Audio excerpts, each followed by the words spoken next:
नमस्कार विद्यार्थियों, मैं योगेंद्र सिंह सांकला, सहायक आचार्य हिंदी, गवर्नमेंट बांगड़ कॉलेज पाली। विद्यार्थियों, हमने पिछले वीडियो के अंतर्गत सूफी परंपरा के कवियों के परिचय के विषय में पढ़ा था। आज हम उन्हीं कवियों की परंपरा के अंतर्गत बचे हुए कवियों के परिचय के विषय में देखेंगे।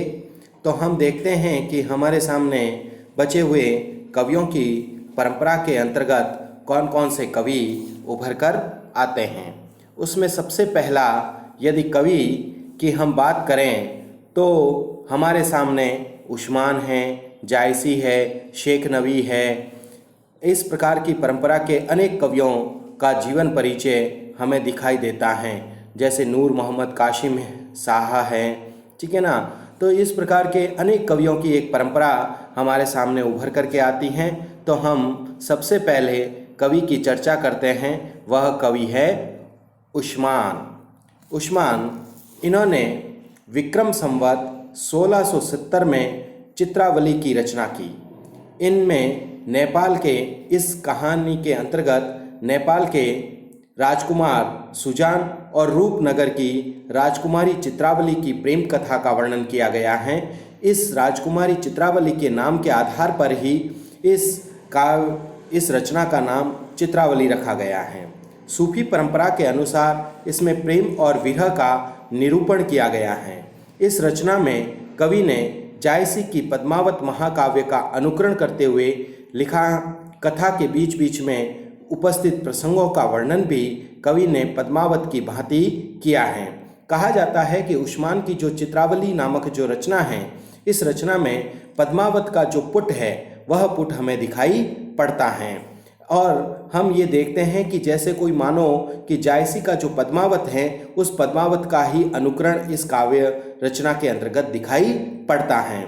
कवि ने इसकी जो भाषा का जो चयन किया वह भी अवधी भाषा के अंतर्गत इस रचना को लिखा, और साथ ही इसमें दोहा और चौपाई छंद का प्रयोग किया, यानी कि दोहा और चौपाई छंद के अंतर्गत ही समूचा काव्य लिखा गया। तो इस प्रकार हम देखते हैं कि उस्मान की जो चित्रावली है वह इस परंपरा को निरंतर आगे बढ़ाने में महत्वपूर्ण योगदान देती हैं। अगले कवि के रूप में यदि हम बात करें तो वह कवि हैं मलिक मोहम्मद जायसी। कहा जाता है कि इस परंपरा के जो श्रेष्ठ कवि के रूप में जाने जाते हैं वह मलिक मोहम्मद जायसी हैं। जायसी जो है वह हिंदी सूफी काव्य परंपरा के श्रेष्ठ कवियों में माने जाते हैं। जायसी का इस परंपरा में श्रेष्ठ स्थान माना गया है। जायसी की रचनाओं के कारण ही सूफी परंपरा का हिंदी में स्वतंत्र स्वरूप स्थापित हुआ। कहा जाता है कि जायसी का इतना अधिक योगदान रहा कि उनके ही प्रभाव स्वरूप इस काव्य धारा के अंतर्गत एक सूफी परंपरा की स्थापना हुई।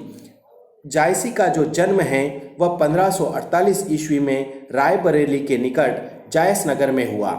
इनके गुरु का नाम सैयद अशरफ कुछ लोग मानते हैं, वह कुछ लोगों का मानना है कि मोइनुद्दीन इनके गुरु थे। शेर शाह जब इनके कुरूप चेहरे को देखकर हंसने लगा तो जायसी ने दृढ़तापूर्वक कहा कि तुम मुझ पर हंस रहे हो या मुझे बनाने वाले कुम्हार का मजाक बना रहे हो। तो इस प्रकार से हम देखते हैं कि जायसी एक दबंग और एकदम वीर बहादुर की भांति अपनी बात को पूर्ण रूप से व्यक्त करते हुए वे शेरशाह से कह डालते हैं, मोही का हंसही की हंसही को राही के हे शेरशाह, हे बादशाह, तुम मुझ पर हंस रहे हो या मुझे बनाने वाला जो कुमार है, कुमार यानी वह परब्रह्म परमात्मा है, उसके ऊपर तुम हंस रहे हो। कहते हैं कि जायसी के एक आंख नहीं थी, उनका जो चेहरा था वह बड़ा ही कुरूप था। तो इसी चेहरे की कुरूपता को देख करके जो है वह शेरशाह उनके ऊपर हंस पड़ा, उनका मजाक उड़ाने लगा, लेकिन उन्होंने दृढ़तापूर्वक इसका उत्तर भी उन्होंने शेरशाह को दिया था। कहते हैं कि जायसी की जो प्रमुख रचनाएं हैं उन रचनाओं में यदि हम देखें तो आखिरी कलाम, अखरावट व पद्मावत मानी गई हैं। कहते हैं कि इनकी जो रचनाएं हैं वह लेखन परंपरा के अंतर्गत सर्वोपरि रही हैं। इन सभी काव्य रचनाओं के अंतर्गत यदि हम बात करें तो जायसी का जो पद्मावत हैं वह पद्मावत सबसे श्रेष्ठ काव्य की रचना मानी गई हैं। जायसी के पद्मावत के अंतर्गत यदि हम देखें तो लौकिक से अलौकिक ब्रह्म की प्राप्ति पर विशेष बल दिया गया है। इसकी संपूर्ण कथा का हम संक्षिप्त रूप में वर्णन करते हुए देखते हैं कि इसके अंतर्गत बताया गया है कि पद्मावत के चित्तौड़ के राजा रतनसेन व सिंहल द्वीप की जो राजकुमारी पद्मावती हैं उसकी प्रेम कथा का वर्णन किया गया है। कहा जाता है कि पद्मावती के पास हीरामन नाम का एक तोता था जो कि वह सदैव पद्मावती का अत्यंत ही प्रिय था। कहते हैं कि एक दिन वह तोता उड़ करके पद्मावती से उड़ करके वह राजा रतनसेन यानी चित्तौड़ पहुंच जाता है और चित्तौड़ पहुंच करके वह जो तोता है वह पद्मावती के अनुपम सौंदर्य की प्रशंसा राजा के समक्ष करता है, जिससे राजा रतनसेन जो है वह बहुत ही अधिक पद्मावती से प्रभावित हो जाते हैं और साधु सन्यासियों का वेश धारण कर लेते हैं। और कहते हैं कि वो साधु सन्यासियों का वेश धारण करके 7 समुद्र पार बड़ी ही कठिनाई से अनेक विपदाओं को झेलते हुए वो पद्मावती के पास सिंहल द्वीप पहुंच जाते हैं। कहा जाता है कि उस समय पद्मावती ऐसे ही राजा रतनसेन से नहीं मिल सकती थी, तब हीरामन तोता पद्मावती के पास गया और जाकर के उसने कहा कि राजा रतनसेन जो है वही तुम्हारे योग्य श्रेष्ठ वर है और वह तुम्हें प्राप्त करने के लिए यहाँ पर आया है। तब कहते हैं कि पद्मावती जो है वह शिव मंदिर में उससे मिलने के लिए जाती हैं, परंतु पद्मावती के रूप सौंदर्य को देखकर राजा रतनसेन जो हैं वह मूर्छित हो जाते हैं और उनका मिलन नहीं हो पाता।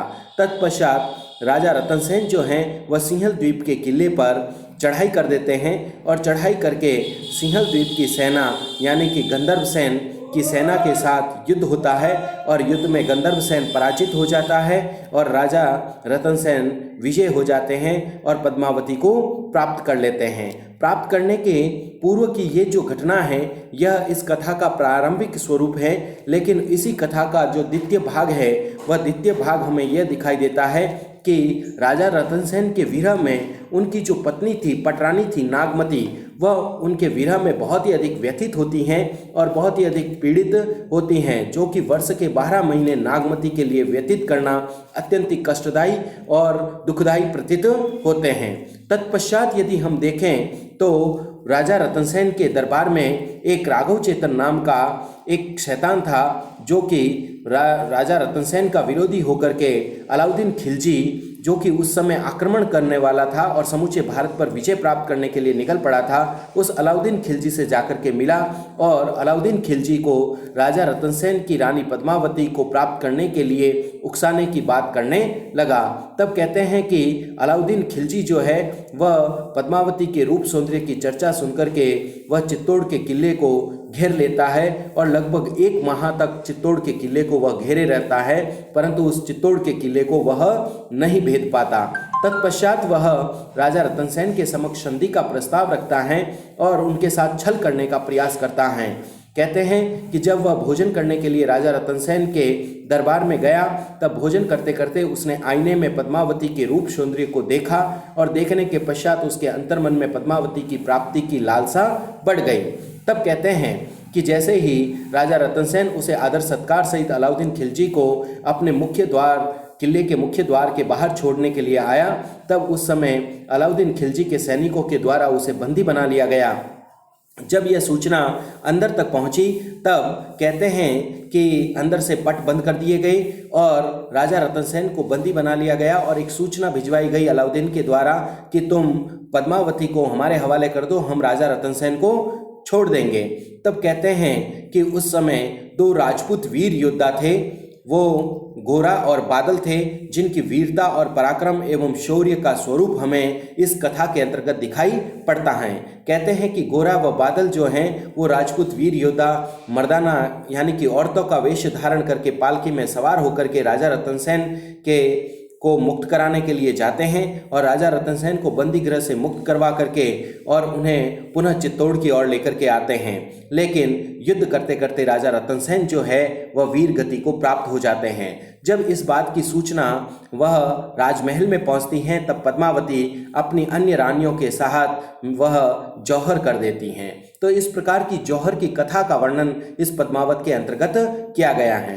तो हम देखते हैं कि समूचा जो पद्मावत काव्य है जायसी का लिखने का उद्देश्य यह था कि लौकिक के माध्यम से अलौकिक तत्व को प्राप्त करना, जिसके अंतर्गत हम देखें तो लौकिक कथा के अंतर्गत यदि हम बात करें तो सिंहल द्वीप जो है वह स्वर्ग का प्रतीक है, पद्मावती जो है वह परब्रह्म परमात्मा का प्रतीक है, राजा रतन सेन जो है वह साधक का प्रतीक है, हीरामन तोता जो है वह गुरु का प्रतीक है, ठीक है ना, और चित्तौड़ जो है वह हृदय का प्रतीक है, नागमती जो है वह दुनिया धंधा का प्रतीक है, जो कि एक साधक को उसके मार्ग में बाधा उत्पन्न करते हैं। इस प्रकार राघव चेतन और अलाउद्दीन खिलजी जो है माया व शैतान के प्रतीक हैं। तो इस प्रकार से समूची प्रतीकात्मकता का जो स्वरूप है वह जायसी के पद्मावत काव्य में हमें देखने को मिलता है। तो इस प्रकार हम देखते हैं कि जायसी का जो पद्मावत है वह अत्यंत ही शौर्य और वीर गाथा से ओतप्रोत काव्य हैं।